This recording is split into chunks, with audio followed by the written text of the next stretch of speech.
থেকে আসলাম, এইবারে আমরা এই যে নদীর পাড়ে উঠছি সবে একে একে।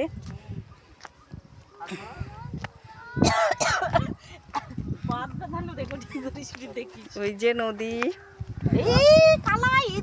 ওরে বাবা রে কি সুন্দর, অসাধারণ ভিউ।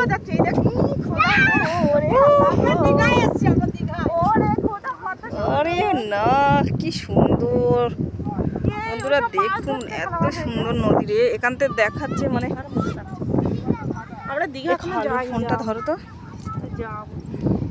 অনেক সুন্দর লাগছে।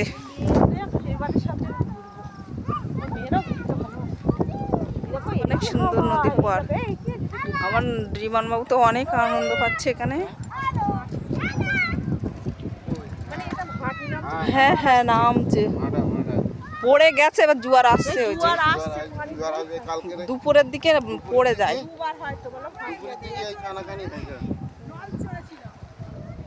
অনেক সুন্দর লাগছে নদী আর নদী, নদী আর নদী। এখানে ঘুরতে এসেছি দীঘা, দীঘা পর্যন্ত ওঠে বর্ষাকালে, পুরো ভরে যায়। জাল ফেলছে না খালা, ওই যে জাল ফেলে রে, ওই যে ভাসছে, এই যে জাল ফেলে রেখেছে, ওগুলো মাছ ধরবে তাই। ইতি ওসব ওই বড় বড় ভেটকি ভাঙন মাছ ওঠে, বড় চওড়া নদী। একটু নৌকা থাকলে চেপে আসতাম। কিরাম চওড়া, কেন চেপেছিলে তো সেই বিয়ের সময়। হ্যাঁ ও চেপেছে দীঘায় গিয়ে লঞ্চ চেপেছে, কোনটা নাকি ও খালা অনেক জায়গায় ঘুরতে গেছে।